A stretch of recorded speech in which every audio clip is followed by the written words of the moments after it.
Hi, welcome to a new year, 2018. It's also a new reading year, so I thought I'd talk about last year's reading year, last year's year, the books I read last year. I read, well, I made a goal last year to read 52 books, one for each week, but I actually ended up reading 89 books, so I definitely passed my goal. And of those 89 books, I found 16 that I thought were amazing, and I thought I'd make a video about them. The best books of 2017, I'll call it. These aren't published in 2017, they're just books that I read in 2017. I don't think I read any new books last year. I don't really tend to read the new ones. Not that often anyway. Okay, so the first book I read, well, in no order, was Carrie by Stephen King. Scary. Ooh.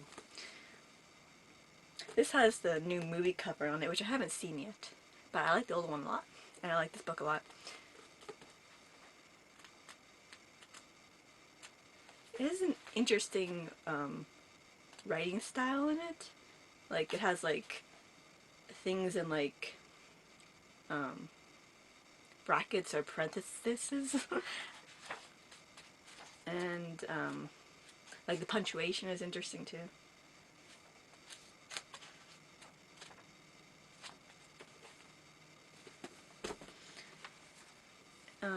The second book I read, oh, by the way, some of these were rereads. This is a reread, and I own it, obviously. The second book I read was from a kids series called From the Files of Madison Finn by Dower. I have this book too, but I forgot to grab it. But anyway, it was number 17 of the series, and this is a kids series, of course, but I still really like it. Like, it's just so interesting. Maybe it's because she likes to write. That's why it's called From the Files. She writes down like what happens, kind of like a journal kind of thing, but on the computer. Like, yeah, and they're just so like cute little stories.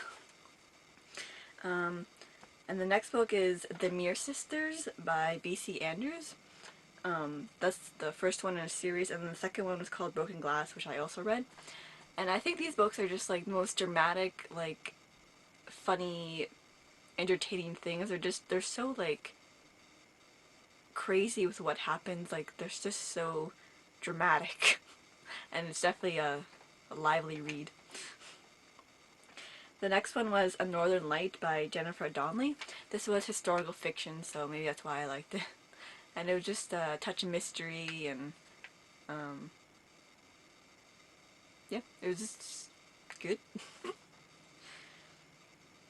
Then I read A Room with a View by EM Forster. I'm looking at my notes here. I read A Room with a View by EM Forster, and this is obviously an older book, so the writing was kind of hard to get through. I think I mentioned that before, like, the older the writing, the more it's hard to get through because of the long words. Yeah, I guess they use short words nowadays. But this was, it was really good. A classic. And then I read Alice by Christina Henry, which is a retelling of Alice in Wonderland, but like dark. It's a dark retelling. It's pretty dark, but also entertaining. And then I read Just Kids by Patti Smith. The singer Patti Smith and the photographer, is it Robert? I forget his name. Robert Mapplethorpe.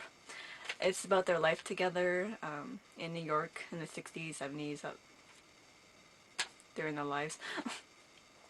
And like, I think this book was really interesting because even if you're not interested in those two people, it tells about how New York in the 60s and 70s, and that's an interesting time. And then I read Tulip Fever by Deborah Moggach, and that was historical, so that's probably why I liked it as well. And tulips, yay! I like tulips. And it was just interesting. There's like a very shock ending at the end of it, and also it's a movie, which I thought was going to come to theaters, but it never did for some reason, so I never got to see it, but I'd like to. And then I read Alison's Adventures in Wonderland by Lewis Carroll. This is a reread. I can read this book like any time. I like it a lot. Also, this cover is adorable. Look at that pink flamingo. Anyway, this is just amazing. Amazing. He is crazy. And I read 84 Charing Cross Road by Helene Hanff, which was a bunch of letters that she wrote to a bookstore trying to find books she wanted, but they ended up keep on writing letters back and forth, and they made this like friendship based all on this one letter, her looking for a book at his bookstore. And it was just like so interesting. I read it in like 20 minutes because it's pretty short, but it was so like you just had to read more.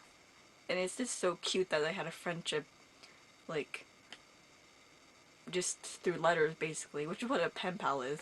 But like it just started over just her looking for a book. And then I'm trying to get through the Series of Unfortunate Events series. I read number 6, number 7, number 8, and number 9, which I can't remember the titles for right now, but that's by Lemony Snicket, of course.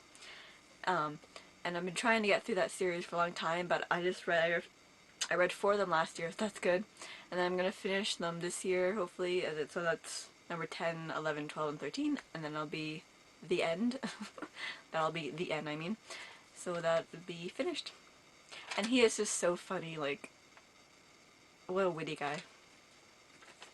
And then I also read The Wizard of Oz by L. Frank Baum, which is amazing. I love this movie so much. I have quite the obsession.